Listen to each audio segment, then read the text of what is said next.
LEGO Creator 3-in-1 sets have been a staple in the LEGO community for years. In fact, they've been around since 2004, and now with over 215 sets in the market, it is safe to say that they are some of LEGO's fans' most favorite sets. What fans love about the Creator 3-in-1 sets is the fact that for every set you buy, you have the option to build 3 different models per set. You and I both know that it comes with enough pieces to build one model at a time, and then you could tear it apart and rebuild another one, and tear that apart and rebuild another one as well. And like I said, you and I know that, but does everybody know that? As a LEGO collector for many years, it is just common knowledge that the LEGO Creator 3-in-1 sets do come with just enough pieces to build one model at a time, and then if you want to build the others, you have to tear it down and rebuild it.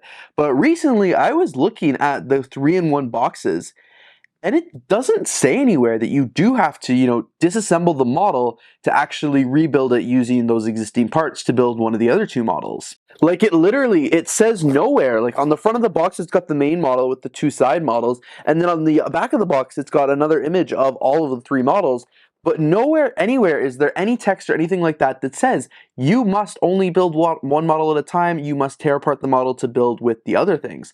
And that got me thinking, have people ever gone to the store or ordered online or received this as a gift thinking that they were going to buy a set like this because they get to build 2 different planes and a helicopter versus, maybe another set where you only get to build 1 plane? Have people ever bought these sets and then been disappointed when they're halfway through building the first model and they realize there's not going to be enough pieces left over?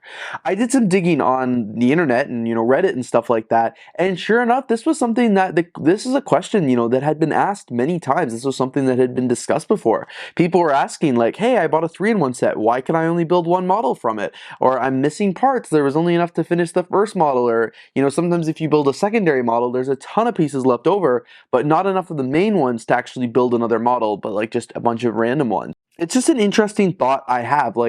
I've grown up, I was 4 in 2004, so I've had these sets my whole life, essentially, since I've been into LEGO, these 3-in-1 sets have been available. But for people who are new, to LEGO or something like that, I wonder if that's something that's ever boggled someone's mind or made them frustrated or something like that, because I'm surprised LEGO doesn't actually have to say on the packaging only 1 model can be built at a time. On this one they said boat does not float, which I'm going to test out and see if that's true or not, but it says that it doesn't float, so wouldn't they say 1 model at a time or something like that? Because that could be pretty confusing for new LEGO fans or somebody who's never built one of these sets before. They might not realize that a 3-in-1 means you can't build all 3 at once, but it's just 3 overall models using the same pieces. So it's just something I was thinking of, and I was curious, what do you guys think about this? I'm assuming, you and I are both assuming that it's common sense, everybody knows, but common sense isn't always that common. So I was curious, did you ever think this? I can't think of a time where I ever thought this, just because I was so young, and I think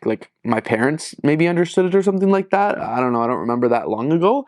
But did you, if you're a recent AFOL or somebody like that, did you ever think that you could build all 3 sets at once with these 3-in-1 sets? Because then it also gets confusing, because sometimes LEGO does have 3-in-1, but they're called 3 sets in 1 versus 3-in-1s, I guess, where the differentiation comes in there. But especially they're value packs or something like that, with LEGO City. I don't have a 3-in-1, but I do have this City Super Pack 2-in-1 set here, and it also just says 2-in-1. This one says 3-in-1, but I guess the difference is this one here says Super Pack and this one here does not say Super Pack, but literally 2-in-1, 3-in-1. The box art is obviously a little bit different and stuff like that, but people who aren't quite LEGO fans yet or who are new to the hobby might not realize the differentiation. So I think there could definitely be some confusion here, and I'm really curious to know if you guys have ever experienced something similar or noticed something like that as well, because yeah, that could be detrimental. Do you guys think LEGO should change their box art to, kind of clarify this, or do you guys think it's just common knowledge at this point? Obviously I'm not the first person to ever question this, because there are posts on Reddit about it, so people have asked this question before, but I don't know, I guess I just want to know if anyone's ever known, people to get burned on this, thinking they were getting 3 sets in 1 and then being very, very disappointed, and if you guys think LEGO should adjust their box art, because this